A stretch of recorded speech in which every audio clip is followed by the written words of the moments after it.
Welcome back to Forza Horizon 5 Mythbusters. I've been having so much fun with this series, testing all sorts of random things. I've got a whole bunch of myths to test today. Myth number 1, the Auto Union Type D is a car from the 1930s, but it has flappy paddles? All right, back to the festival. It is from 1939, the Auto Union. There is the 6-speed or the 5-speed shift. 5-speed? The myth is that when you're in interior view, for some reason, your guy doesn't use the shifter, but instead uses imaginary flappy paddle. Ready? Shift. Bro's shifting with telekinesis. Wait, what? Bro is using the power of his mind. What about the really old other Mercedes? This is the Mercedes from 1929. Chat says it was patched for the animation, but it was replaced with no animation. Wait, is this the same? I've got to assume this is the... Wait, this one he shifts. Technically, is that myth busted? Although, yes, we do have a 5-speed manual gearbox. Bro doesn't use paddle shifters. He uses the power of his mind. That is myth busted. Cat says quickly try the other old Mercedes. Okay, you want to try this one real quick? Okay, hold on. Try this one real quick. This one has magical flappy paddles. I think I'm gonna stay with my myth busted, but apparently it does work, and some of the cars have some slight inconsistencies. All right, anyways, next myth, let's go. There is a myth that I've been wondering for a little while. I'm sure some of you guys might have seen the series that I do on YouTube, like Stolen Supercar or Manhunt, for example, where we have every single person in the lobby turn on sim damage. There's a myth going around in Forza Horizon 5 that if you use simulation damage and knock your rear wing off, you will lose the downforce that was once provided by the rear wing. Chat says this is an excuse to call a skill issue a science experiment. Wrong. It's actually an excuse to... Sorry, that was my math homework. It's actually an excuse to plug the AR-12 winter hats right at the start of the video. There's only a couple left. There's a link down below if you want to pick one of these up or one of the black ones up. It might already be sold out when this video comes out.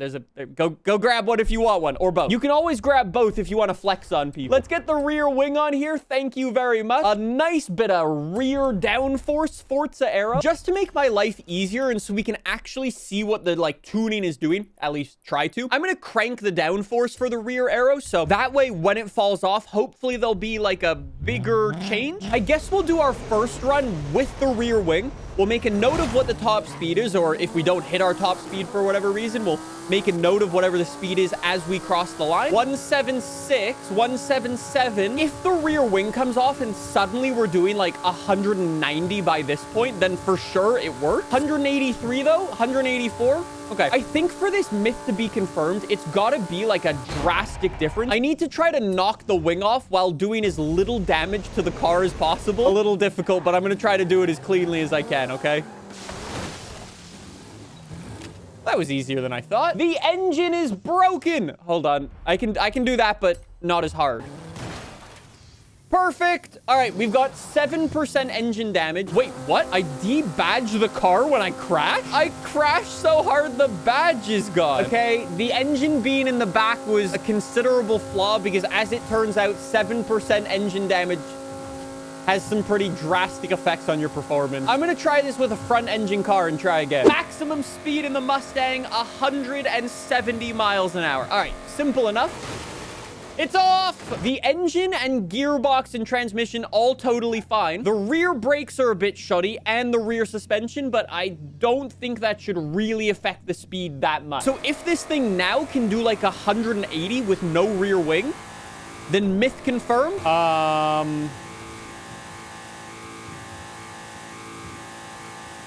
Chat, does the game add drag? If you crash your car, does the game add drag to your car? As it turns out, we've solved the wrong myth today. This is really weird. We're doing like 165 now.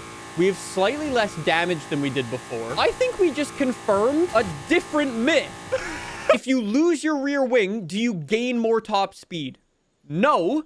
Myth busted. Subsequently, if you damage your car, even your bumpers, do you lose speed?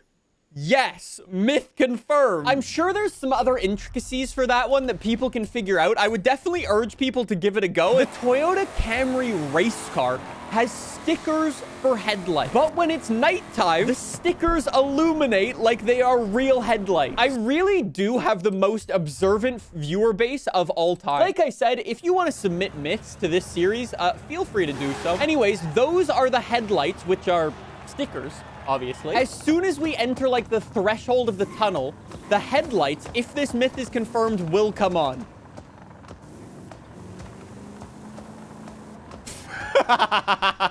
Wait, does it have brake lights? Wait, it has brake lights too. That's so funny. Myth confirmed. As it turns out, boys, the track is not always lit. Next myth. Chat, this next myth is a little bit awkward considering everything that's been going on recently. The Renault Clio RS from 2013 uses a Jaguar RS logo on its steering wheel. Renault Clio RS 2013. Okay, this is the car that should apparently have it. I'm gonna be honest, I have no idea what the Jaguar RS logo looks like, so somebody's gonna need to tell me if this is confirmed. Oh, wait, you mean that logo? That Jaguar RS logo, like from the old XKRS? Oh my god, it does! That's hilarious. Wait. That's what it's supposed to be, and that's the one that the developers put on instead. So they just yoinked the logo from, I guess, this car? It's even got the red-green colors. It's legit the same. As it turns out, the developers have another logo to fix on a car. That is highly unfortunate. All right, next. There's another myth that I've never noticed before, but people noticed it in the video for part 2. When you're in Forza Vista and you jump into the car, apparently... Oh, sorry, wrong side. Apparently, when you jump into the car and click drive, the wheels of your car don't spin. If I click the start button, that'll mean it drives. And then watch the wheels as we leave the garage or leave the festival. Let's see. Myth confirmed. It actually goes further than that. Because watch, go back into the festival. Apparently, if you just click drive... apparently they spin.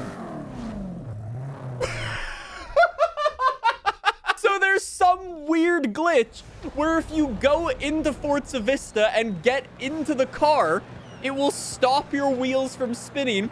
But if you just click drive, the wheels will spin. I literally have the most observant viewer base of all time. That is the weirdest glitch, but fair play to whatever viewer noticed that. That's incredible. I've got another fun little thing that we can try in the open world. I think this is a bit of a glitch. At the top of the screen, you can see I'm getting a skill score, right? As we all know, when you have a patented AR12 skill issue,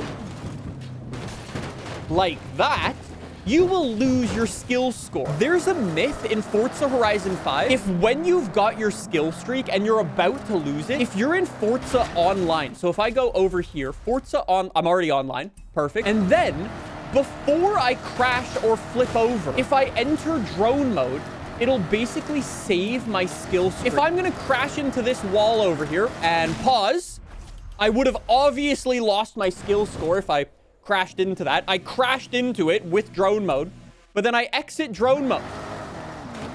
Wait, it works? Wait, it actually works? No way. And you can continue to add to it. Could I borrow the festival wall? Thank you. All right, beautiful. So I'm gonna have a crash, pause the game, open up the drone mode. The crash occurs when I'm in drone mode, or like, I guess technically when I'm in drone mode, yeah. And then I unpause, and the skill score is still going. That is absolutely myth confirmed. Whoever recommended that myth, congratulations, myth confirmed. You've also ruined skill scores forever.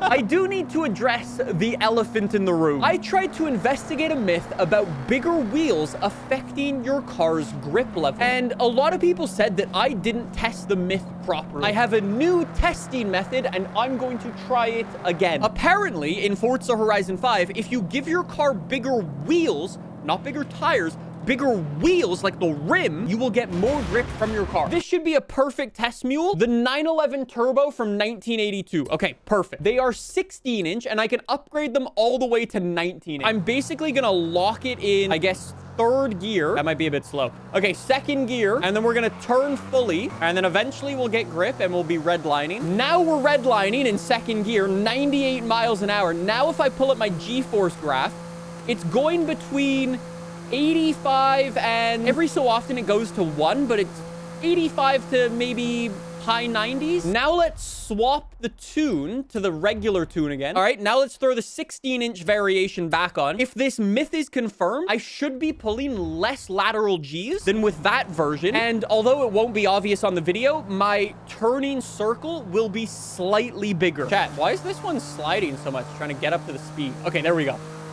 85. Come on, keep going. There's no way that's myth confirmed. Chat, the car can't get to the red line. Look, I'm doing the same... What? I'm literally doing the exact same thing. And not only will the car not even get to the speed, it spins out at like 70. I'm trying to throttle control, but I think the sidewall of the tires is flexing to...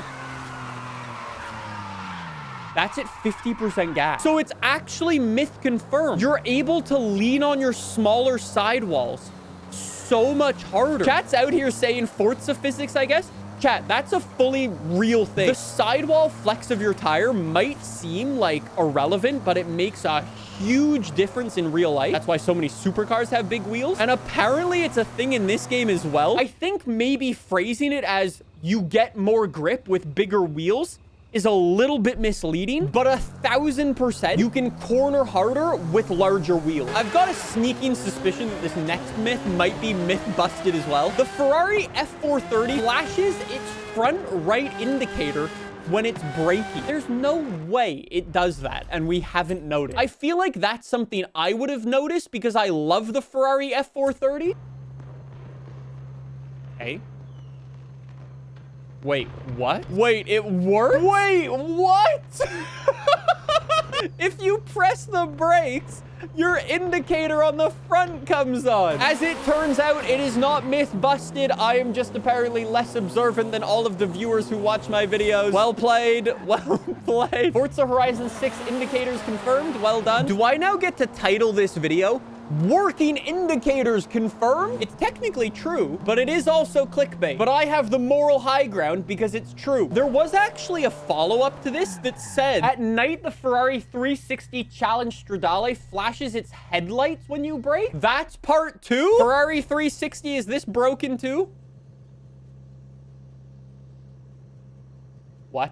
Why is the... Wait, does it actually... So it doesn't change the light output. It just flashes. We have working high beams and working indicators in Forza Horizon 5 confirmed. The developers just didn't want you to know. I wonder if this is like a new thing. I have no idea. Someone says that's not a glitch. That's just Italian engineering. Okay, moving on. Before we get canceled, mamma mia. All right, there's one more thing we need to test, boys. There is a myth in Forza Horizon 5 that after my video of hide and seek a couple of months ago, the developers saw the glitch that I featured in Playa Azul, the out-of-map glitch, and patched it. I saw that this was on the patch notes, but I didn't try it. Let's see if it works in the open world, and if it works in the open world, then we might need to head into, I've forgotten where to go. Oh, is it this one? With the golf cart, we used to be able to drive through that wall. I should be able to drive down here. They put an invisible wall. No. Oh, that's not nice. The developers have patched it. Nick, you ruined the game for us. I'm not going to tell the developers about any more of the out-of-map glitches that I know about. Unfortunately, that is myth confirmed, and I'm not happy about it. If you'd like to leave some myths for me to try out in the future, please do in the comments section. I would love to hear all of the weird and wacky things and more ways that I can clickbait the audience about working indicators and headlight. Let me know. I'd love to try out some more fun myths. Thanks for watching. Go buy a hat. There's a link down below. AR12 viewers will put more effort into finding skill issues from the developers than they will talking to women. The most accurate thing I've ever heard in my life.